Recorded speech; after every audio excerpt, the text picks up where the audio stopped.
ini adalah gambaran asumsi gitu ya. Jadi ini untuk mempermudah belajar saja bahwa ada nanti short run, long run. Nah, short run itu ada kriterianya ya, kemudian long run juga ada kriterianya. Nah, ketika mereka berinteraksi di dalam kurva yang dilihat dari harga maupun pendapatan atau output, nah itulah yang nanti di bahan diskusi kita. Oke, untuk hari ini siapa yang menjadi moderator? Saya, Pak. Oh, Mbak Ayustina. Oke, nanti kelompok yang penyaji sudah hadir juga ya. Kelompoknya yang nanti menjelaskan. Ada ya? Sudah hadir? Sudah, Pak. Sudah, oke. Oke, kita bisa segera memulai ya. Untuk kegiatan pada hari ini. Nah, sebelumnya kita berdoa dulu ya. Jaringan nih, berkah dan bermanfaat. Oke, berdoa menurut keyakinan masing-masing. Saya persilakan. Amin. Mohon maaf, Pak, memotong sebentar. Ini anggota kelompoknya ada yang belum join satu anak. Siapa?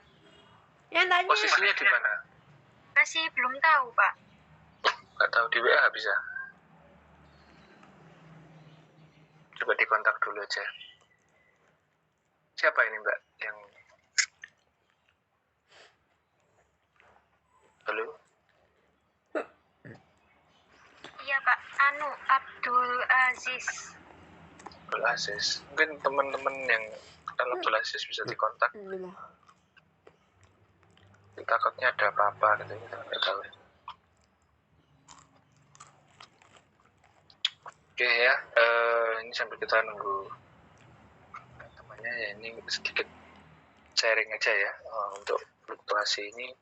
Nanti kan akan dijelaskan secara lebih detail oleh kelompoknya. Nah, ini dari info sejarah gitu ya. Jadi Indonesia ini tidak terlepas dari yang namanya fluktuasi ekonomi, mulai kita belum berbentuk negara merdeka ya, merdeka seperti saat ini itu sudah mengalami fluktuasi.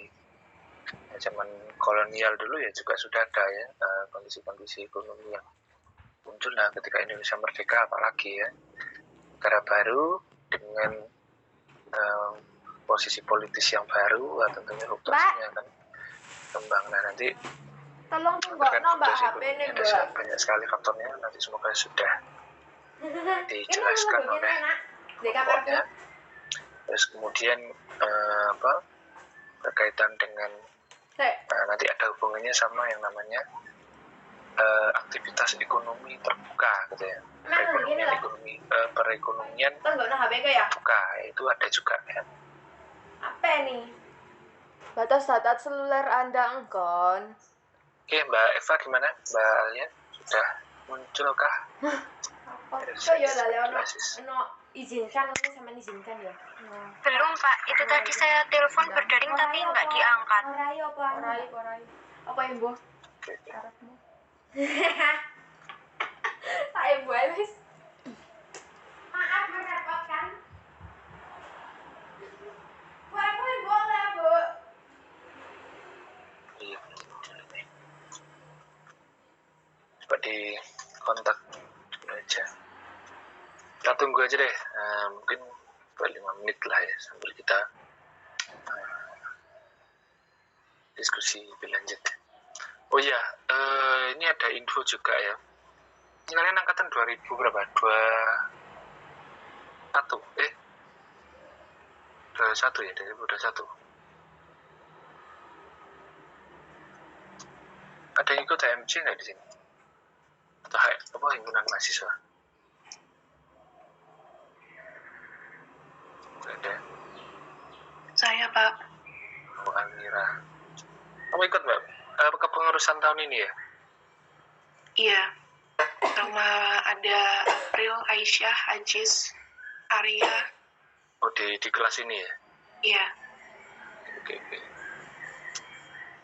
Ya, ini info aja ya. Jadi karena kita kan BTNBH ya sekarang, atau berbadan hukum, jadi banyak aktivitas itu kaitannya dengan prestasi mahasiswaan. Jadi nanti ada info-info aktivitas mahasiswaan. Nah, usahakan kalian juga berpartisipasi di situ ya, kompetisi mahasiswa ataupun nanti ada Pilmapres atau apa ya.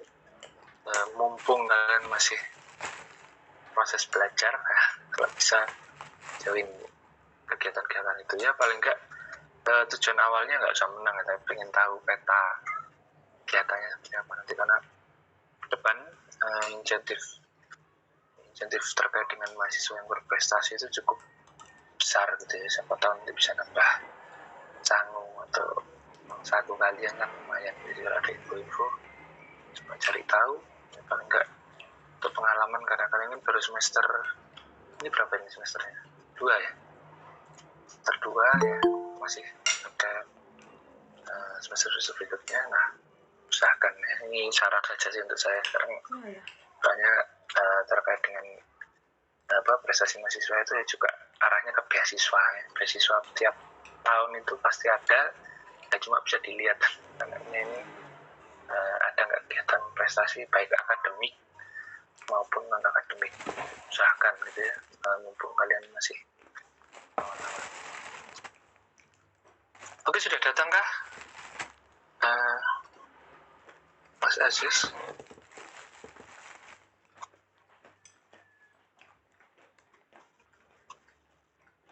Belum, Mbak ya? Belum.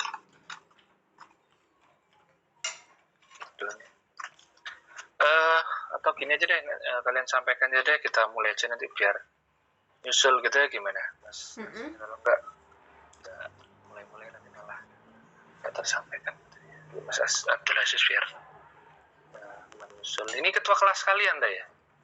Bukan? Sambil dikontaki ya teman-teman.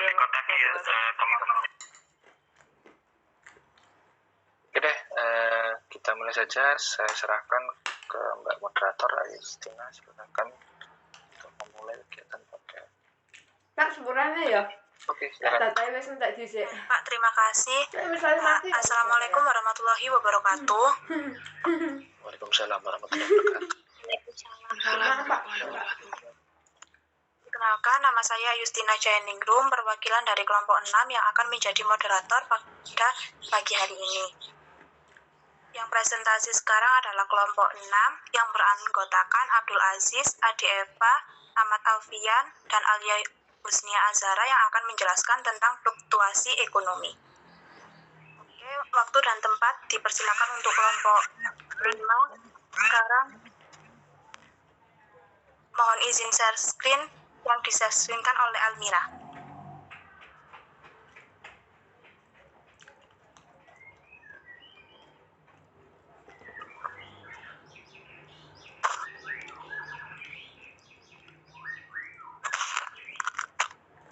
Kelompok 5, silakan presentasi. Hai, Assalamualaikum warahmatullahi wabarakatuh. Perkenalkan, saya Ada Eva Aditya Putri Irawan dengan NIM 210432620460 bersama teman saya Ahmad Alfian Firmansyah dengan NIM 210432620439 dengan Alia Husnia Azhara dengan NIM 210432620523 dan salah satu rekan kami yang masih belum bisa join, Abdul Aziz dengan NIM 210432620540. Di sini kami akan mempresentasikan mengenai fluktuasi ekonomi. Next. Buku apa ya? Sorry. Fluktuasi. Yang pertama, kami akan menjelaskan mengenai fakta tentang siklus bisnis. Fakta tentang siklus bisnis. Fakta yang menjelaskan fluktuasi jangka pendek pada aktivitas perekonomian dibagi menjadi 3, yaitu yang pertama GDP dan komponennya, yang kedua pengangguran dan hukum Okun, dan yang ketiga adalah indikator ekonomi utama. GDP dan komponennya yaitu produk domestik bruto atau PDB mengukur pendapatan dan pengeluaran total pada perekonomian. GDP merupakan alat ukur yang paling luas untuk keseluruhan kondisi perekonomian. Lembaga penentu resmi yang menyatakan kapan resesi dimulai dan berakhir adalah National Bureau of Economic Research atau NBER. Resesi adalah sebuah periode di mana sekurang-kurangnya 2 kuartal berturut-turut terjadi penurunan pada GDP real. Selanjutnya, pengangguran dan hukum Okun, yaitu siklus bisnis tidak hanya dilihat dari perhitungan pendapatan nasional, tapi juga dari kondisi pasar tenaga kerja, dan kondisi tersebut dapat diukur melalui lowongan pekerjaan. Secara sederhana, ketika ekonomi berada dalam resesi, pekerjaan akan sulit didapat. Relasi apa yang ingin kita harapkan antara pengangguran dan GDP real? Karena tenaga kerja yang dipekerjakan menghasilkan barang atau jasa, sementara tenaga kerja yang tidak dipekerjakan tidak menghasilkan apa-apa. Kenaikan pengangguran harus dihiasi dengan penurunan GDP real. Selanjutnya, hukum Okun, yaitu relasi negatif antara pengangguran dan GDP. Dengan rumus hukum Okun yaitu 3,5% dikurangi 2 kali perubahan pada tingkat pengangguran. 3,5% ini jika tingkat pengangguran tetap sama, GDP real tumbuh 3,5%, di mana didapat dari pertumbuhan normal produksi barang dan jasa disebabkan pertumbuhan tenaga kerja, akumulasi modal, dan kemajuan teknologi. Pengurangan dengan angka 2 itu yaitu 2 adalah setiap persentase tingkat kenaikan pengangguran. Pertumbuhan GDP real bisa turun 2%. Nah, hukum Okun ini merupakan pengingat bahwa faktor yang menentukan siklus bisnis pada jangka pendek sangat berbeda dengan faktor yang membentuk pertumbuhan ekonomi jangka pendek. Yang ketiga, indikator ekonomi utama. Indikator ekonomi utama itu variabel secara keseluruhan. Indikator utama bukan merupakan 100% penduga yang tepat terhadap kondisi masa depan. Index of Leading Economics Indicator dibagi menjadi 8, yaitu rata-rata minggu kerja produksi bagi pekerja di sektor manufaktur. Yang kedua, rata-rata klaim mingguan pada asuransi pengangguran. Yang ketiga, pesanan barang-barang konsumen dan material baru disesuaikan dengan inflasi. Yang keempat, pesanan baru, barang-barang modal non pertahanan. 5, kinerja produsen. Yang keenam, pemberian izin untuk mendirikan bangunan-bangunan baru. Yang ketujuh, indeks harga saham. Dan yang kedelapan, jumlah uang beredar disesuaikan dengan inflasi. Selanjutnya, itu horizon waktu dalam makroekonomi, long run versus short run atau fluktuasi jangka panjang dan jangka pendek. Nah, para ekonomi itu membutuhkan model fluktuasi ekonomi yang berbeda sesuai dengan horizon waktu yang berbeda. Tidak berhenti di model-model klasik seperti sebelumnya. Hal ini dikarenakan teori ekonomi makroekonomi klasik itu berlaku dalam jangka panjang, tapi tidak dalam jangka pendek. Selanjutnya, perbedaan fluktuasi jangka panjang dan jangka pendek. Jadi perbedaan utama dari jangka panjang dan jangka pendek itu ada di perilaku harga. Perbedaan perilaku harga ini membuat kebijakan ekonomi itu berdampak berbeda pula pada selang waktu yang berbeda. Itu sebabnya buat memahami kondisi perekonomian jangka pendek, kita memerlukan model baru. Ini long run atau fluktuasi jangka panjang, yaitu memiliki ciri khas harga yang fleksibel diambil dari model klasik. Harga fleksibel ini dipresentasikan dengan long run agregat supply vertikal. Long run ini cuman memengaruhi variabel nominal, nggak memengaruhi variabel real. Ketika agregat demand berubah, harga akan berubah namun tidak merubah output atau Y. Output atau Y ini nilainya ditentukan oleh labor, capital, dan teknologi. Perubahan permintaan yaitu consumption, investment, dan government belanja negara hanya memengaruhi harga, bukan kuantiti atau kuantitas. Next. Ini kurva long run. Jadi itu ada harga atau P dan output atau Y. Jadi semisal ada agregat demand yang berubah, biasanya kayak grafik miring yang tumpuk dua, agregat demand 1 sama agregat demand 2, sekalipun berubah, mereka nggak bakal merubah output Y-nya. Jadi Y-nya tetap di situ, outputnya itu tetap di situ, tapi harga akan berubah, jadi naik. Selanjutnya short run. Ciri khasnya itu harga kaku atau sticky atau harga sulit berubah. Short run memengaruhi variabel real. Ketika agregat demand berubah, harga akan tetap. Output dipengaruhi oleh permintaan, perubahan kebijakan fiskal atau belanja pemerintah dan tax atau pajak, kebijakan moneter atau M, dan faktor lain seperti consumption dan investment. Faktor lain seperti konsumsi dan investment ini bisa merubah output. Short run, ciri utamanya kan sticky price. Harga itu tidak bisa menyesuaikan jumlah uang yang beredar, yang mana akan direpresentasikan dengan short run agregat supply yang horizontal. Next. Disebut sticky price karena perubahan agregat demand itu tidak merubah harga, yang berubah itu output atau Y-nya atau variabel real. Output ini dipengaruhi oleh permintaan, yaitu konsumsi, investasi, dan belanja pemerintah, kebijakan fiskal atau tax atau perpajakan, dan kebijakan moneter. Nah, konsumsi dan investasi bisa mengubah output dan jumlah pengangguran. Dalam jangka pendek, tax atau pajak akan mengurangi output. Apabila konsumsi menurun, maka output atau Y juga menurun. Selanjutnya akan disampaikan oleh rekan kami yang lain.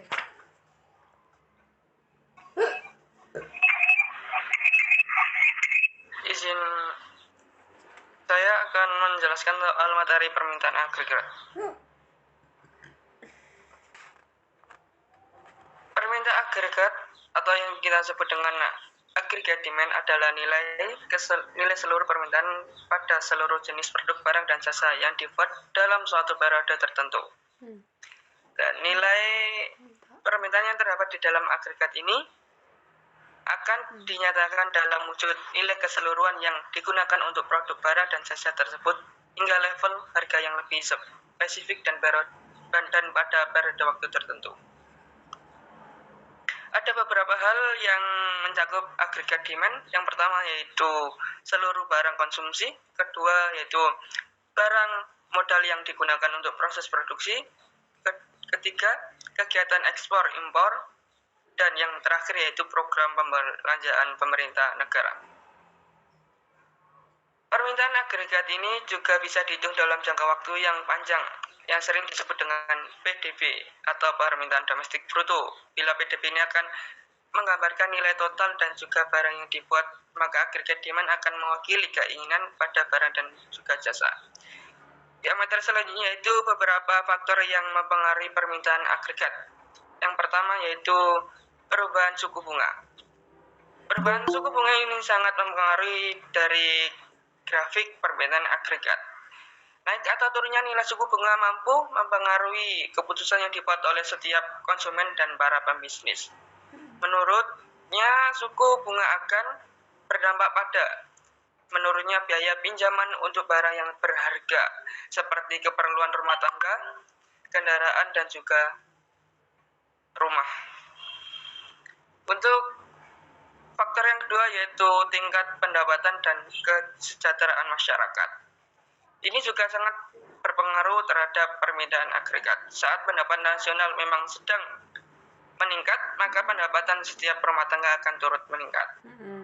Di saat seperti inilah permintaan agregat akan turun meningkat dan juga sebaliknya. Yang ketiga yaitu faktor perubahan ekspektasi inflasi. Bila suatu negara sedang mengalami peningkatan laju inflasi, maka umumnya akan terjadi pula peningkatan harga barang dan jasa dalam negeri. Bila masyarakat merasa negaranya sedang mengalami inflasi, maka mereka akan melakukan pembelian sebelum harga komoditas menjadi meningkat tinggi. Dan faktor yang terakhir yaitu faktor yang keempat, perubahan nilai tukar mata uang. Nilai mata uang pun turut memberikan dampak besar pada agregat demand atau permintaan agregat. Bila nilai mata uang dalam suatu negara sedang anjlok, maka harga barang tentu akan semakin mahal, khususnya barang impor. Sebaliknya, bila mata uang sedang meningkat, maka harga barang impor pun akan cenderung lebih murah. Naik turunnya harga ini pun akan turut mempengaruhi nilai agregat demand. Next.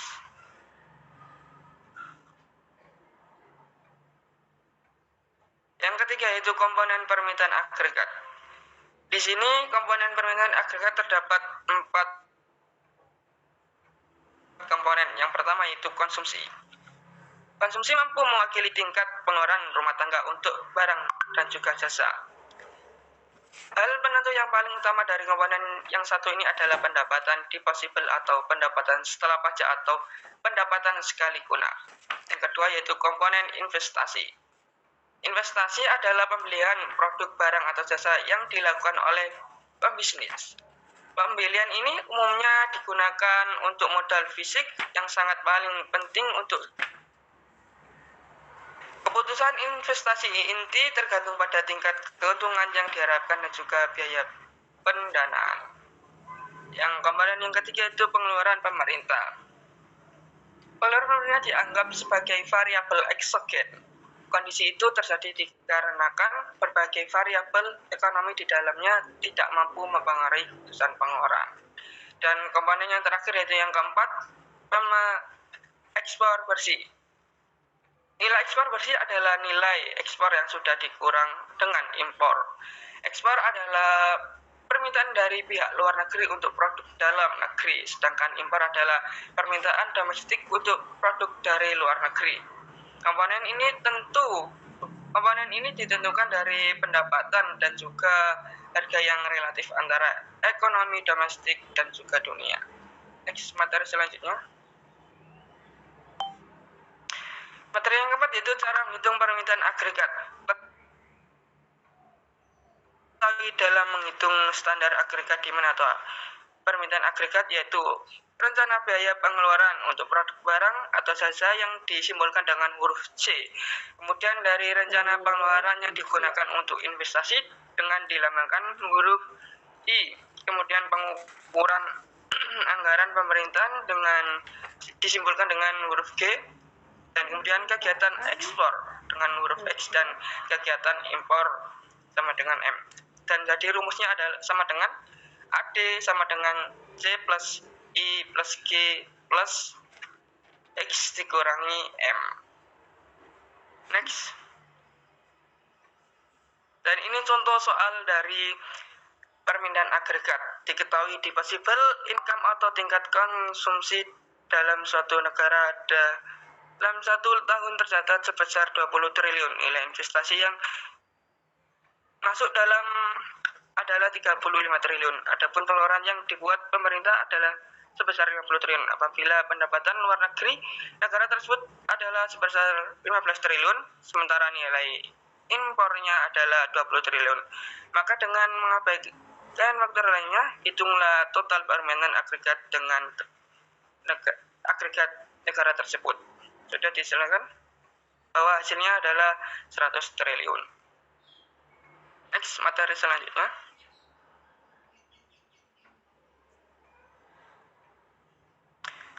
Yang terakhir yaitu kurva permintaan agregat. Kurva permintaan agregat didefinisikan sebagai suatu fungsi atau kurva yang menggambarkan hubungan antara tingkat harga dengan jumlah pengeluaran agregat. Sifat kurva permintaan agregat menurut juga bahwa ini disebabkan oleh beberapa faktor. Yang pertama yaitu tingkat harga dan pengeluaran rumah tangga. Dalam satu waktu tertentu tingkat pendapatan nominal masyarakat adalah tetap. Tingkat gaji dan upah jumlah kesempatan kerja akan menentukan jumlah pendapatan yang diterima pada suatu waktu tertentu. Yang kedua yaitu dikarenakan faktor tingkat harga, suku bunga dan investasi. Pada umumnya terdapat berkaitan yang cukup rapat di antara perubahan tingkat harga dengan suku bunga. Apabila harga adalah stabil atau tingkat inflasi sangat rendah, suku bunga cenderung akan berada pada tingkat yang rendah. Faktor yang ketiga yaitu tingkat harga ekspor dan impor. Beberapa secara umum dapat dikatakan yang pertama, apabila barang dalam suatu negara relatif lebih murah, ekspor akan meningkat dan impor berkurang dan sebaliknya. Kemudian apabila barang dalam satu negara relatif lebih mahal, ekspor akan merosot dan impor meningkat. Selanjutnya materi selanjutnya akan disampaikan oleh Alia Darah. Baik, untuk materi akan saya sampaikan mengenai penawaran agregat. Penawaran agregat atau agregat supply adalah hubungan antara jumlah barang dan jasa yang ditawarkan dengan tingkat harga. Lalu ada istilah kurva penawaran agregat atau agregat supply curve, yang merupakan sebuah kurva yang menunjukkan jumlah barang dan jasa yang dimilih untuk diproduksi dan dijual pada tingkat harga tertentu. Maksudnya dalam periode 1 atau 2 tahun, naiknya tingkat harga keseluruhan dalam perekonomian cenderung menaikkan jumlah penawaran barang dan jasa, serta penurunan tingkat harga cenderung mengurangi jumlah penawaran barang dan jasa. Next. Terdapat perbedaan pada dua kurva penawaran agregat. Yang pertama, dalam jangka panjang yaitu kurva penawaran agregat vertikal. Kurva penawaran agregat jangka panjang yang berbentuk vertikal, dalam jangka panjang tingkat output ditentukan oleh jumlah modal, tenaga kerja, serta ketersediaan teknologi. Tingkat output tidak bergantung pada tingkat harga. Tingkat output jangka panjang yang disebut kesempatan kerja penuh atau full employment, atau tingkat output alami atau natural, yaitu tingkat output di mana pengangguran berada pada titik wajar. Pada slide tersebut terdapat gambar dari kurva penawaran agregat vertikal jangka panjang. Next. Untuk yang kedua, dalam jangka pendek ada kurva penawaran agregat horizontal. Dalam jangka pendek, sebagian harga bersifat kaku atau harganya tetap dan tidak menyesuaikan dengan perubahan permintaan. Karena kekakuan tersebut, kurva penawaran agregat jangka pendek ini berbentuk horizontal, seperti pada gambar yang tertera pada slide tersebut. Next. Jadi jangka panjang ke jangka pendek.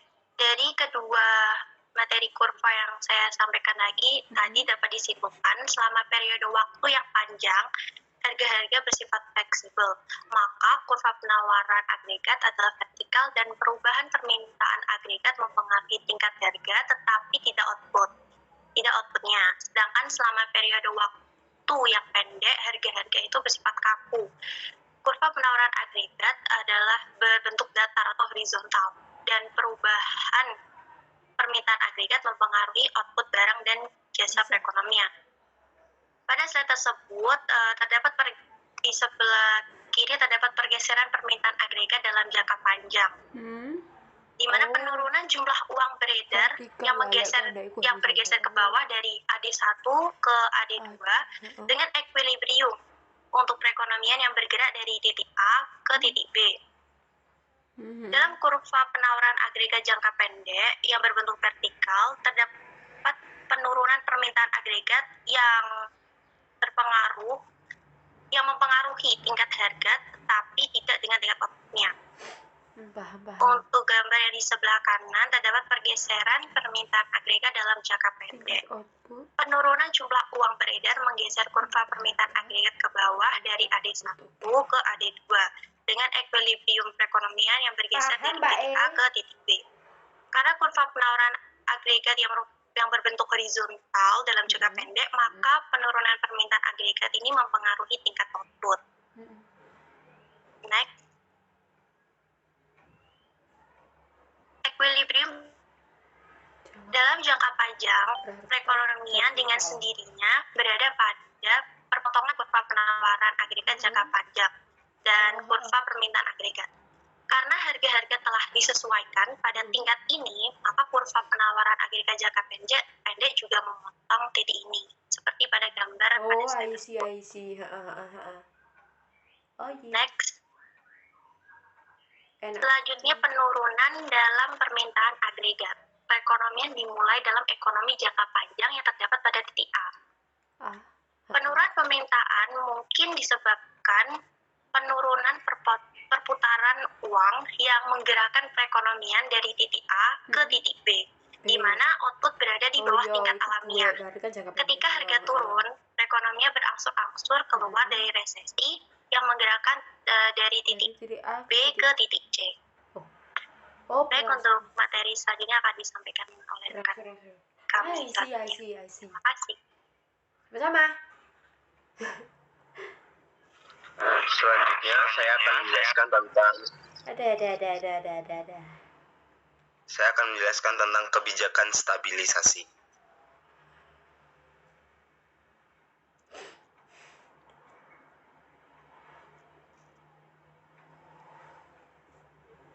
Perangkat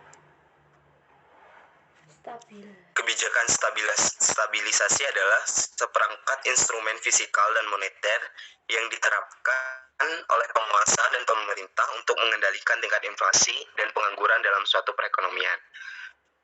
Kebijakan stabilisasi ini merupakan salah satu cara pemerintah dalam mengurangi pengangguran dan tingkat inflasi dalam suatu perekonomian. Tujuannya dari kebijakan stabilisasi ini untuk menghindari fluktuasi yang terjadi pada variabel ekonomi yang berbeda seperti upah, harga, dan lain-lain. Cepat. Tujuan.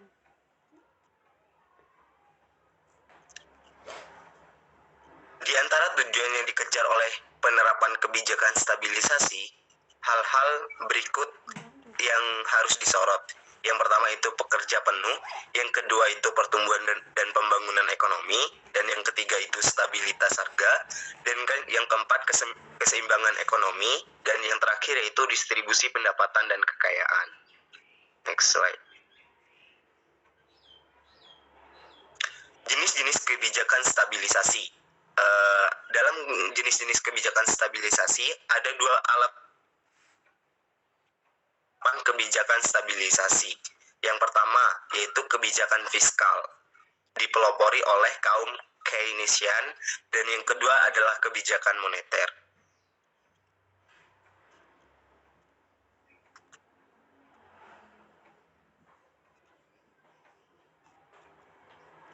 Kebijakan fiskal. Saat ini saya akan menjelaskan tentang apa itu kebijakan fiskal. Kebijakan fiskal merupakan kebijakan pemerintah dalam bidang anggaran dan belanja negara dengan maksud untuk mempengaruhi jalannya perekonomian. Mengapa kebijakan fiskal perlu diterapkan? Menurut kaum Keynesian, yang pertama, kebijakan fiskal ini akan menyebabkan sebuah fluktuasi ekonomi muncul karena adanya perubahan penafsiran atas permintaan agregat. Yang kedua, karena tingkat upah dan tingkat harga lambat mengalami perubahan. Dan yang ketiga, dibandingkan dengan kebijakan moneter, maka kebijakan fiskal makin mantap. Dan yang keempat, inti dari masalah ekonomi adalah adanya kesalahan pasar yang mengutamakan pada prinsip individu. Makin mantap. Mantul, Pak. Kebijakan moneter. Kebijakan moneter merupakan kebijakan yang dilakukan oleh pemerintah melalui bank sentral guna mengatur penawaran uang dan tingkat bunga dalam tingkat wajar dan aman. Menurut kaum monetaris, kebijakan moneter perlu diterapkan karena yang pertama munculnya fluktuasi ekonomi karena adanya perubahan jumlah penawaran. Yang kedua, perubahan harga dan tingkat upah lebih cepat dari yang disangkakan kaum Keynesian. Dan yang ketiga, kebijakan moneter lebih bagus daripada kebijakan fiskal. Dan yang terakhir yaitu perekonomian pada umumnya akan bisa menstabilkan dirinya sendiri. Cukup sekian presentasi dari kelompok kami. Kami kembalikan kepada moderator. Terima kasih untuk kelompok 5 atas presentasinya yang sangat luar biasa. Selanjutnya adalah kita akan memasuki sesi tanya jawab. Saya akan menampung 3 pertanyaan terlebih dahulu. Dan untuk yang ingin bertanya, dipersilahkan. Oh, oke Mbak E. Izin bertanya, Ya, Ardian. kenapa kebijakan moneter lebih bagus daripada kebijakan fiskal?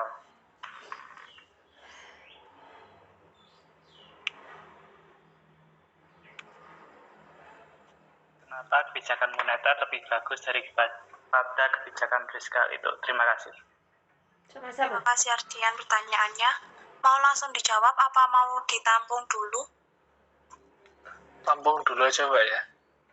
Oke Mbak E. Pak E. Tampung aja.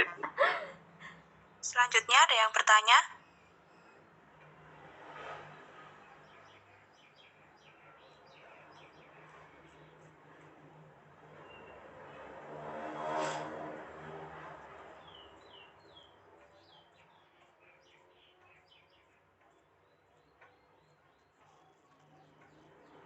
Oh, ini wis mlebu kabeh.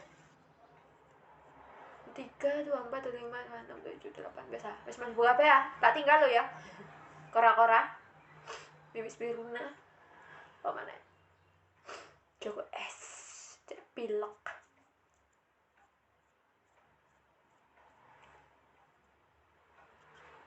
Saya izin bertanya.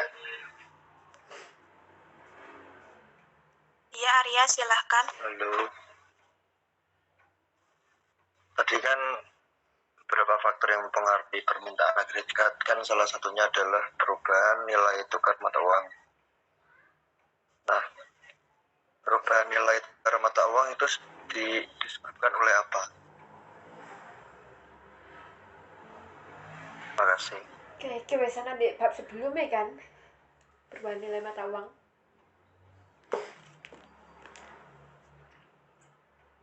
Ya, saya tak tinggal ya, saya. Aja nasi matu, saya aja nasi matu. Tak tinggal sih.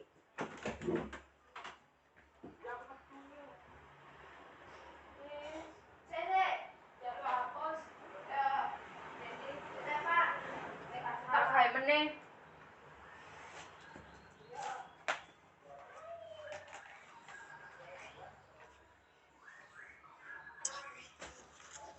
Halo.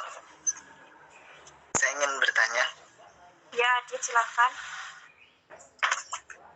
Ya, ini kan kebijakan moneter ya.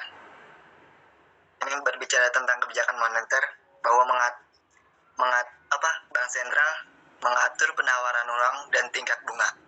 Nah, ngomongin moneter nih kan tahun 98 ada tuh istilah krisis moneter. Nah, itu kondisi perekonomiannya seperti apa? Kondisi perekonomiannya seperti apa? Ya, terima kasih. Baik, sudah ada 3 pertanyaan dari Ardian, Arya, dan Adit. Untuk kelompok 5, bisa mulai menjawab. Oke, Mbak Ayustina ini biar kelompoknya mencari jawaban dulu ya. Ya, Ini saya akan masuk dulu ya sedikit terkait dengan materi kita kali ini. Kalian ini kelahiran tahun berapa ya? Saya 2001, Pak. 2003. 2003 dan 2001. Oh iya, berarti nggak ngalami krisis moneter. Oke. Ya, jadi ini ya terkait dengan namanya fluktuasi ekonomi ya. Ini konsep di dalam makro ya. Kenapa kok tadi ada long run, short run, terus kemudian ada demand di dalam kurva harga dan juga output. Ini sebenarnya adalah asumsi untuk menyederhanakan ya.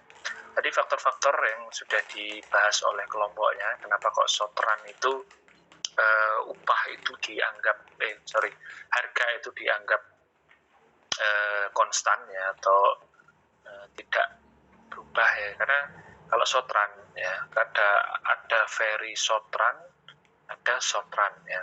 Kalau berbicara short run ya di kesepakatan internasional pun short run itu lebih kepada jangka waktunya 1 tahun ya. Kalau very short run mungkin kuartal ataupun semester. Nah, itu di dalam perekonomian. Nah, kenapa harga itu tidak mengalami perubahan ya? Seperti kita tahu ya, kalau biasanya ya di dalam perusahaan sendiri ketika menerapkan harga ataupun pasti ada yang namanya tahun buku berjalan, sehingga ketika ada terjadi perubahan ya, harga itu cenderung akan sulit untuk berubah. Makanya asumsinya di sini kurvanya itu horizontal ya, SRAS, Sotran Aggregate Supply, karena perusahaan ya, kita sudut pandang aggregate supply berarti sudut pandangnya yang memberikan supply, dalam arti adalah perusahaan-perusahaan itu akan cenderung untuk mempertahankan harga sampai nanti ketika next year ya, atau next annual ya, yang lain itu barulah mereka akan menjustifikasi atau merubah ya, mengadjust, menyesuaikan harga. Nah, dalam jangka panjang ini anggapan, karena realitanya sebenarnya harganya juga berubah ya, walaupun naiknya 100 rupiah atau apa ya berubah, tetapi ini dalam asumsi jangka pendek itu tidak mengalami perubahan yang signifikan ya, karena ini ngomong agregat berarti keseluruhan harga. Nah, ini untuk yang short run. Nah, yang long run itu dianggap bahasanya supply and demand atau permintaan dan penawaran itu selalu saling kejar-kejaran. Artinya dimulai dari permintaan,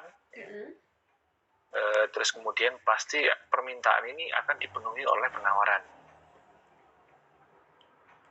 Permintaan dipenuhi penawaran, naik terus-menerus ya.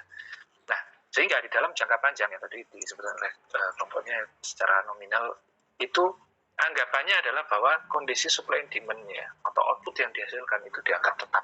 Makanya kurvanya menjadi vertikal. Sederhananya gini, zaman dulu saya kecil itu pernah merasakan yang namanya pecel dengan harga 1.000 rupiah, nggak komplit seperti sekarang pecel harga 10.000. Jadi kita lihat output pecelnya kan standar ya, nasi, sayur, kemudian dia tidak mengalami perubahan yang signifikan ya, tetapi harganya mengalami perubahan. Ini contoh sederhana, kasar aja ya. Nah, kondisi pecelnya kan tetap, nah cuma memang nanti perubahannya ya, dalam artian supply and demand ini ya pasti ketika posisinya sudah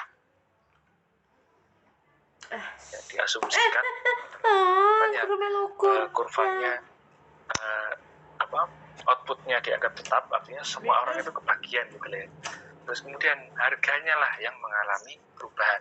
Kenapa kok pecel nggak 1.000 aja dari dulu ya? Karena ada perubahan ya. Perubahannya itu sebenarnya kayak gimana sih? Kalau kita lihat ya di kurva itu kan nanti ketika kondisi stabil kan akan ada agregat demand ya yang melengkung itu ya, permintaannya dulu, terus kemudian diikuti dengan short run dan kemudian long run. Nah, titik equilibrium itulah yang mengalami perubahan.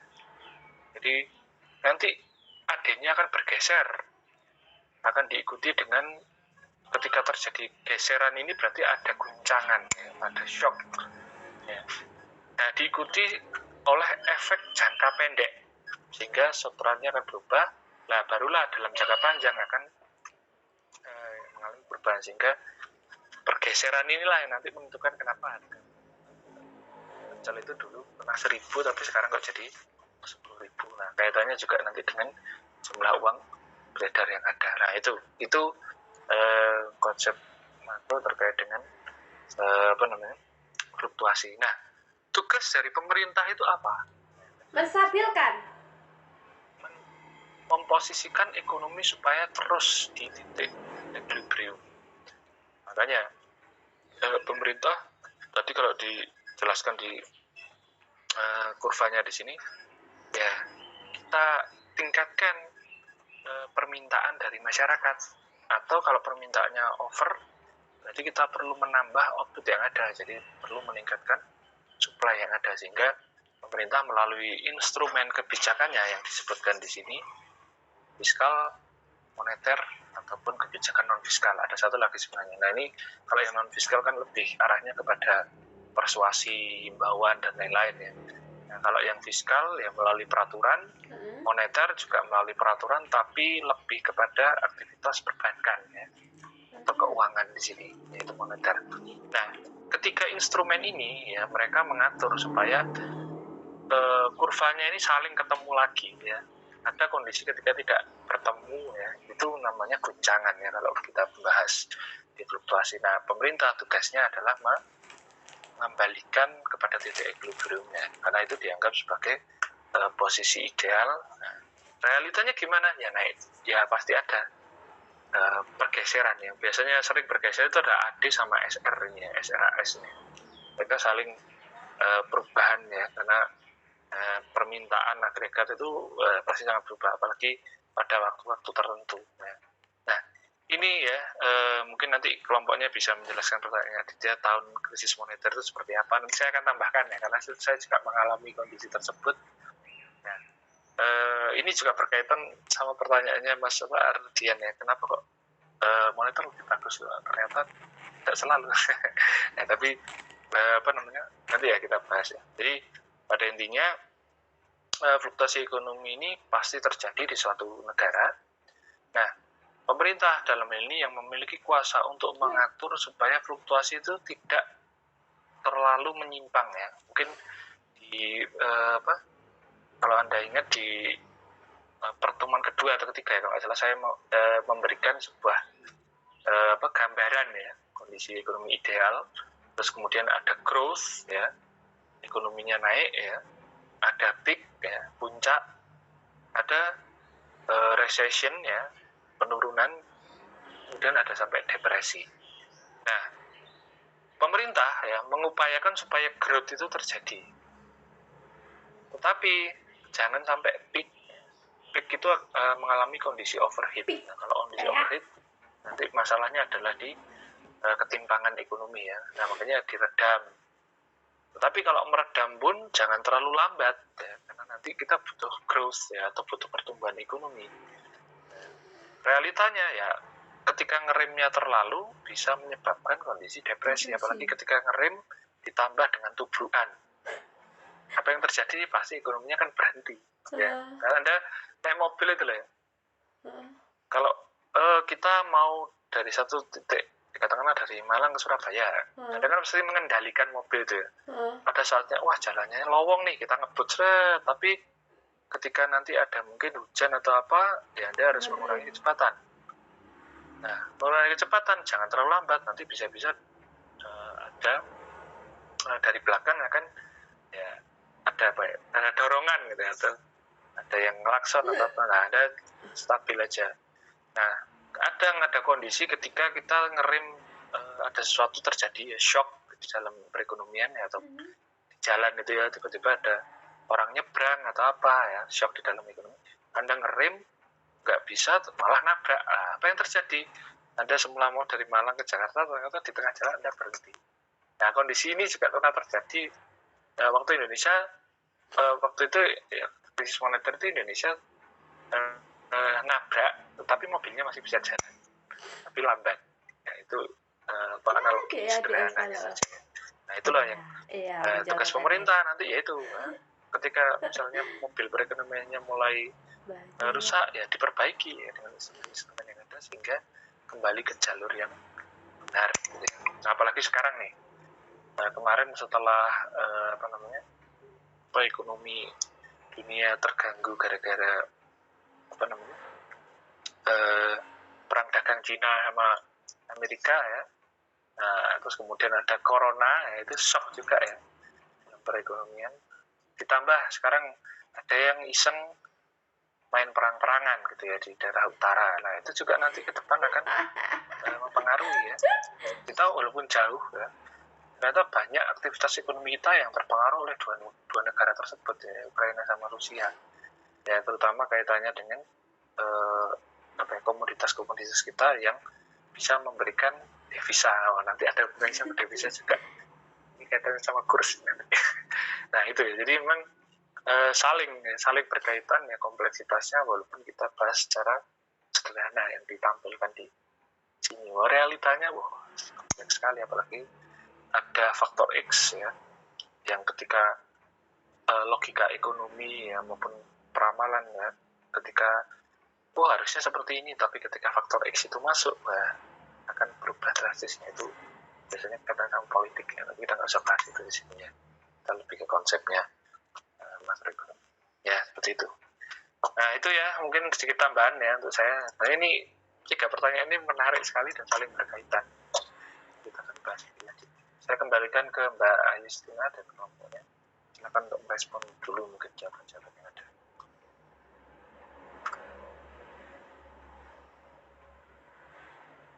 Baik, untuk kelompok 5, apakah sudah menemukan jawaban? Sudah. Silakan dijawab, Ajis.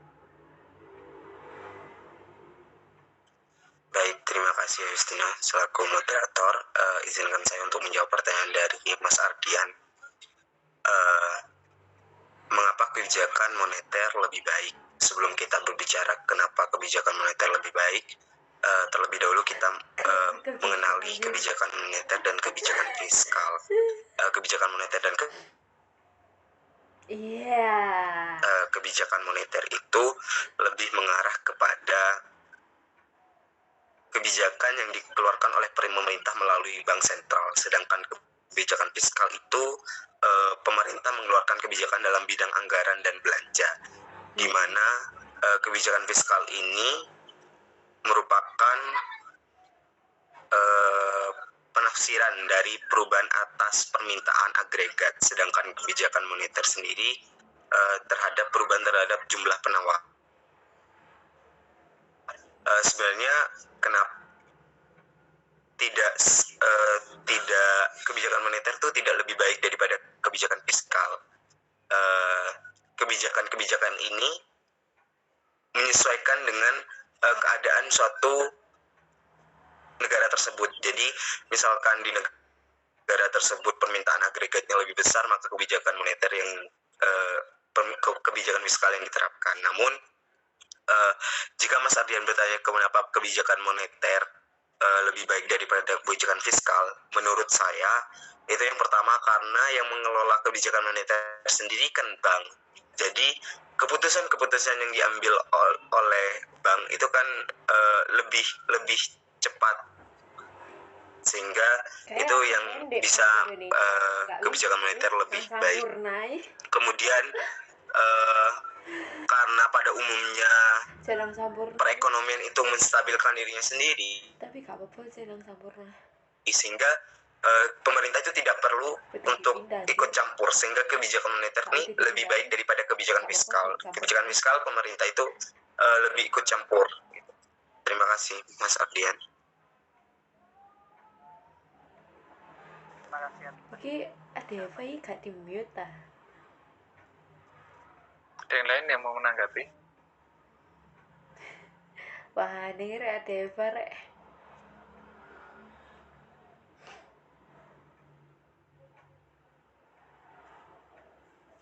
Oke, jadi dari pernyataannya Mas Abdul Aziz itu sebagian besar saya setuju, tapi ada sebagian besar yang kurang setuju saya. Jadi begini, tapi nggak apa-apa. Jadi jawaban Mas Abdul Aziz itu sudah bagus. Representasikan. Jadi memang ya kebijakan moneter itu sifatnya lebih fleksibel, gitu. Karena kan bank sentral itu sebenarnya di luar dari pemerintahan ya, karena dia mengatur secara mengatur lah, impact-nya itu lebih cepat. Karena tadi mengatur soal permintaan penawaran ya, kaitannya nanti sama bunga, terus kemudian bunga, terus rasio cadangan minimum, kemudian politik diskonto yang mengatur bahasanya ketika melalui perbankan ya, atau keuangan itu akan lebih fleksibel atau responnya akan lebih cepat. Nah ini kaum monetaris ya yang menyatakan, karena lebih baik dalam tanda petik sebenarnya di sini. Karena gini, ketika kebijakan moneter diterapkan itu impact-nya bisa langsung dirasakan oleh masyarakat karena berkaitan dengan perbankan kita. Nah kalau fiskal ya, itu butuh waktu cukup sedikit lebih lama daripada moneter, karena untuk merubah misalnya berkaitan dengan transfer ya, subsidi ataupun pajak ya, karena pengeluaran dan penerimaan pemerintah biasanya menggodok peraturannya itu cukup memakan waktu gitu. Sehingga respon terhadap perubahan yang ada ya itu memang moneter lebih cepat gitu ya, untuk kita dalam kondisi resesi nih, apa yang harus dilakukan? Nah, berarti turunkan suku bunga, kemudian rasio cadangan minimumnya direndahkan sehingga jumlah uang beredar lebih banyak. Lah, ketika suku bunga lebih rendah, biasanya orang-orang akan mengeluarkan uangnya itu dari bank, ataupun yang mau investasi atau utang ngambil kredit ini ya untuk kegiatan ekonomi akan lebih senang karena wah bunganya lagi rendah nih, saya ngambil aja utang ya, karena nanti bayarnya tidak terlalu tinggi, mahal daripada ketika bunga tinggi, sehingga aktivitas ekonomi ketika resesi kebijakan moneternya akan ekspansioner ya, akan diturunkan semuanya ya, sehingga ekonominya bisa lebih cepat. Nah, yang fiskal memang dengan peraturan untuk menetapkan pajak, untuk menetapkan subsidi itu kan butuh aturan ya. Tadi Masnya menyatakan pemerintah itu nggak perlu intervensi, iya. Ya. Nah, tujuan kebijakan ini kenapa pemerintah masuk itu kan sebenarnya untuk mengakselerasi ekonomi ini ya. Kalau kita lihat secara umum itu sebenarnya memang bisa menyembuhkan dirinya sendiri. Ya. Bisa apa? Misal gini, ketika permintaannya naik gitu ya, karena dari 10 menjadi 20, sedangkan supply-nya cuma 15, berarti ada apa? 5 yang nggak kebagian. Ya, dari 20 permintaan hanya ada 15 untuk memenuhi permintaan tersebut. Ini gambaran sederhananya. Nah, gimana nasibnya yang 5? Ya, 5 pasti akan nantinya akan bersaing dengan 15 yang lain. Nah, kalau yang 15 ini bisa bertahan, nah 5 ini akan tersingkir dengan sendirinya. Nah, akhirnya permintaan dan penawaran akan seimbang ya toh. Sama-sama dapat 15. Yang 5-nya gimana? Ya, kalau misalnya kaitannya dengan pangan atau apa, yang 5 akan mati. Tapi perekonomian akan seimbang lagi, ya toh. Jadi 15 lagi. Yang 5 gimana? Ya, takdir yang menentukan ya, bisa mati. Atau ya, ketika seiring berjalannya waktu, ya 15 ini ditambah jadi 20 supply-nya atau output yang dihasilkan, sehingga yang 20 permintaan tadi ada 5 yang nggak kebagian, lambat laun akan tersuplai oleh 20 ya. Sama-sama 20 permintaan dan penawaran, ketemu deh, aman perekonomian lah. Cuma yaitu seperti kata Keynes ya, in the long term people will die. Jadi kalau terlalu lama ya keburu mati orangnya. Akhirnya muncullah kebijakan ini untuk mengakselerasi, mau orangnya yang dikurangi atau outputnya yang ditambah. Nah, itu aja. Permintaan kan berasal dari manusianya, output ya berasal dari hasil karyanya manusia, atau dalam hal ini produsen gitu. Nah, kecenderungannya ya pemerintah pasti akan mempertahankan manusianya supaya 20-nya ini tetap hidup. Nah, melalui kebijakan ya yang 15 tadi kurang 5, ya ini 5-nya harus segera penuhi supaya 20 orangnya ini tetap hidup. Nah, seperti itu. Jadi memang antara kebijakan fiskal dan moneter ini tidak ada yang lebih baik. Realitanya di pemerintahan, dua kebijakan ini saling berkolaborasi untuk mempercepat yaitu tadi ya kondisi ekonomi supaya segera stabil.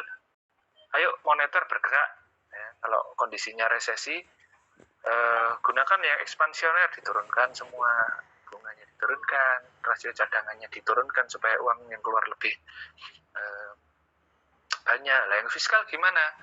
Pajaknya juga diturunkan, terus kemudian subsidinya mungkin perlu ditambah sedikit ya supaya bisa orangnya pada bisa punya uang lebih untuk bisa konsumsi. Lah mereka ini saling, nggak ada yang cuma moneter saja, nggak usah fiskal, enggak. Semua negara pasti dua kebijakan ini pasti akan digunakan. Makanya di Indonesia itu ada nih ya tim pengendali ekonomi gitu ya, yang isinya adalah Bank Sentral, isinya Kementerian Keuangan, terus juga ada LPS sama Kemenko ya. Kementerian-kementerian itu saling koordinasi supaya apa? Jangan sampai timpang tindih, kebijakannya saling tabrakan, malah justru akan mengacaukan perekonomian ya. Ada tim tim pengendali dan pengawas ekonomi itu ada. Satunya main di moneter, satunya main di fiskal ya. sebagai catatan juga ya, moneter itu dulu untuk merubah suku bunga itu tiap tahun. Tapi sekarang ada istilah 7-day repo rate. Jadi tiap 7 hari atau 1 minggu itu persentase suku bunga itu segera dirubah. Jadi kalau lebih fleksibel kan ngaturnya lebih cepat ya. Ini saatnya dirubah, ya. Bisa diganti. Ekonominya melambat, turunkan bunganya. Ekonominya mulai naik dan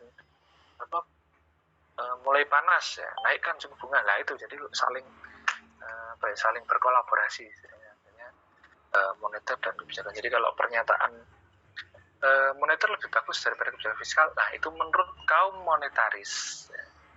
Karena dinilai bahwa kebijakan moneter itu lebih responsif ya, terhadap aktivitas ekonomi yang ada. Itu makanya dia ngomong seperti ini. Nggak ada yang alirannya fiskal ya, fiskal aja, karena jangka panjangnya kalau fiskal itu ada multiplier efeknya. Nah, memang saling terus Mas Aziz tadi mengatakan pemerintah tidak perlu ikut campur. Ya memang di ekonomi kalau nggak ikut campur bisa aja, cuma ya itu tadi manusianya keburu mati kalau tidak segera di handle seperti itu. Tapi it's okay ya Mas Abdul Aziz. Itu ya Mas Ardian, nangkep nggak ini pernyataan komunitar.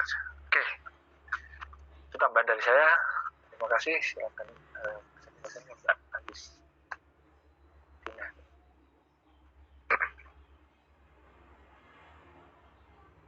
Oke, kurang 2 pertanyaan mungkin dari kelompok 5 akan menjawab. Baik, izin menjawab, moderator. Saya izin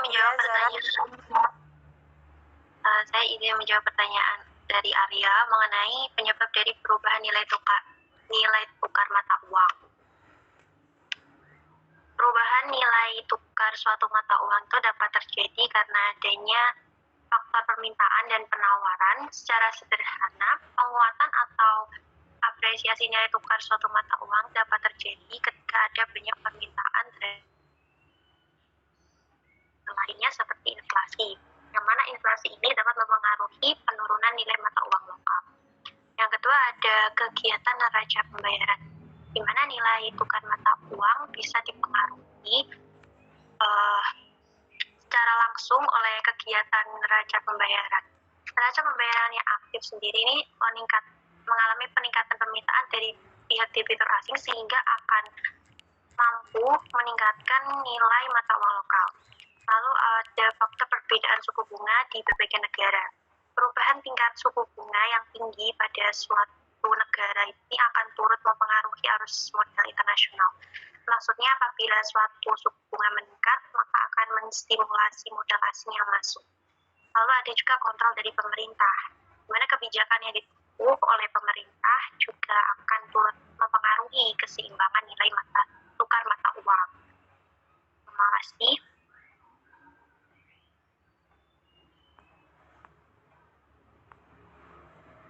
Sama-sama. Oke, terima kasih. Oke, Mbak Alia yang pertama tadi apa, Mbak? Apresiasi mata uang tadi lah. Yang itu permintaan sama faktor permintaan dan penawaran. Penguatan atau apresiasi nilai tukar suatu mata uang dapat terjadi ketika adanya permintaan terhadap mata uang. Oke, ya. Terima kasih, Mbak. Jadi memang gini ya, mata uang ini cukup unik gitu ya. Cukup unik artinya tiap negara kan punya mata uangnya masing-masing ya.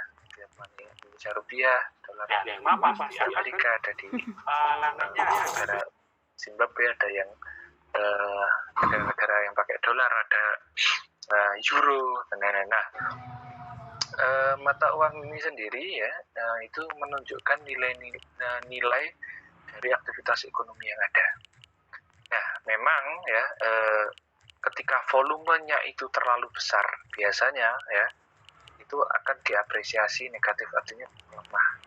Nah, gimana kok volumenya bisa tambah banyak kalau kita sering melakukan yang namanya impor? Nah, impor itu dalam tanda petik uang kita itu semakin keluar kemana-mana, nambah jumlah volumenya. Akhirnya kalau kita terlalu banyak impor ya, jumlah uang beredarnya sangat banyak sekali, itu akan melemahkan nilai mata uang tersebut. Ya, jadi perbandingan. Nah, terkait dengan faktor-faktor juga yang menyebabkan mata uang ini, di perekonomian nih, di tiap negara itu ada kebijakan yang namanya perekonomian terbuka besar dan terbuka kecil. Kalau perekonomiannya terbuka kecil, itu adalah negara yang beraktivitas ekonomi dengan negara lain ya. Tadi kalau Mas Alfian menunjukkan ada ekspor impor tadi ya. Nah, tetapi Eling ae Bapak iki dipengaruhi jenenge. oleh negara lain. Perekonomian terbuka kecil. Nah, perekonomian terbuka besar itu adalah aktivitas ekonomi suatu negara dengan dunia internasional yang memberi pengaruh. Kalau yang kecil itu dipengaruhi, kalau yang besar memberi pengaruh. Contoh, Indonesia ini masuk yang kecil apa besar? Kecil. Cenderung kecil, ya, terbuka tapi kecil. Nah, yang besar itu contohnya Amerika, Cina, Eropa. Artinya apa? Kebijakan yang ada di dalam negerinya, ya, itu pasti akan mengaruhi. Pak, Anda mungkin cari di berita ya. Ketika The Fed, Tapi sesuai Indonesia bank iso kok. sentralnya Amerika yang Kan dari kalau Anda negara tahu maju. itu adalah lembaga Paling. swasta, The Fed menaikkan suku bunga, apa yang terjadi? Pasti kurs di mana-mana itu akan melemah. Ben mari Kenapa? ekonomi. Karena banyak dolar itu kembali Aku masuk ke negaranya. pengen. Artinya dolar Amerika itu akan Pengen. balik ke negaranya. Oh, Sehingga iya. ibaratnya perbandingannya itu pertama volumenya tinggi terhadap MH. uang negara lain. Oh, Mereka MH akan gak menyusut ono. pada kembali. Akhirnya ya dolar akan mengalami. Pengenan.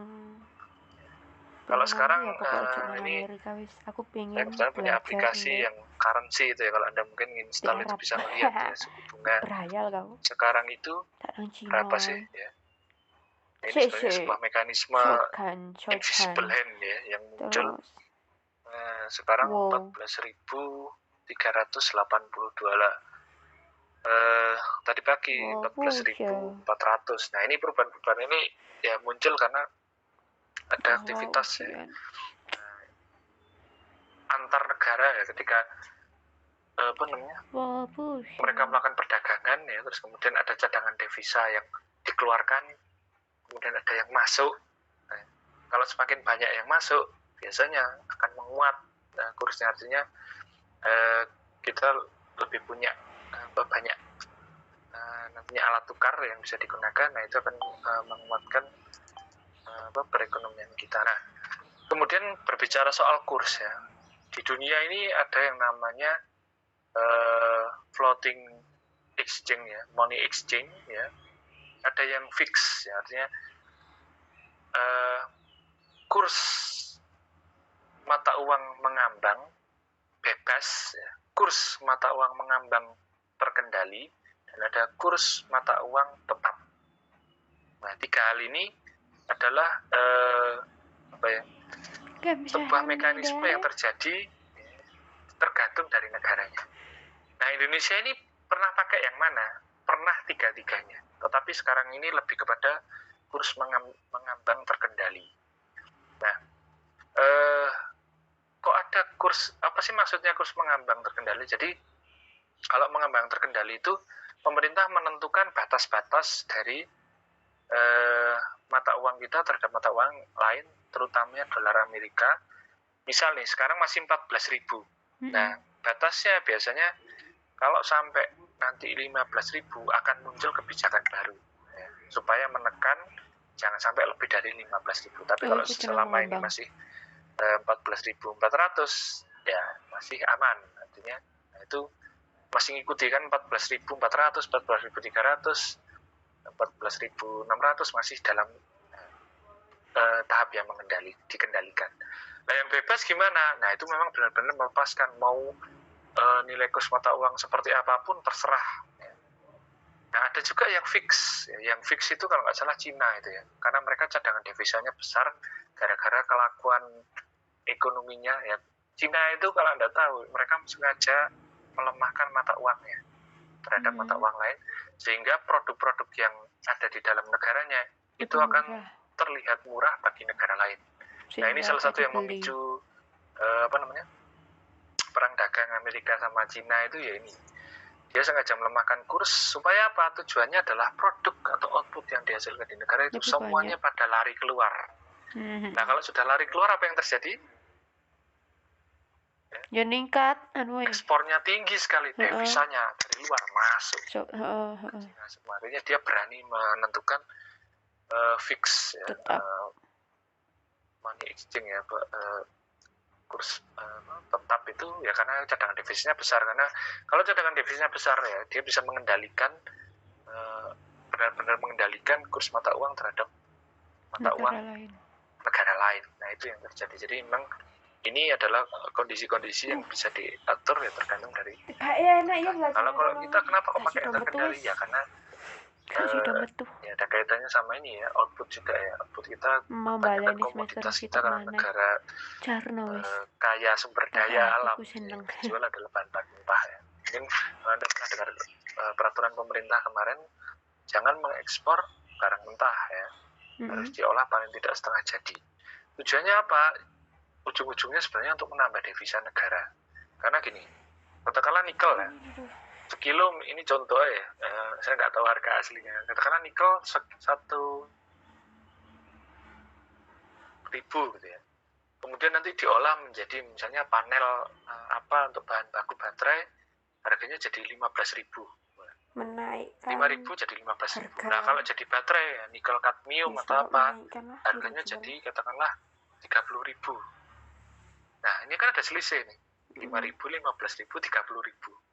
Nah, kalau kita jualan 5.000 aja, ya devisanya tidak dengan cepat. Nah, tapi kalau diolah, ya selain aktivitas ekonomi dalam negeri jalan, 15.000 ya dijual lah, kan lebih banyak toh. Kita bisa dapat tambahan 10.000 devisa untuk negara kita. Apalagi kalau dijual dengan yang barang jadi. Terus hambatannya tadi apa? Sampai 30.000 katakanlah. Ya. Selisihnya kan sudah 25.000 sendiri bisa masuk devisa. Nah, inilah yang diinginkan ketika ini bisa terjadi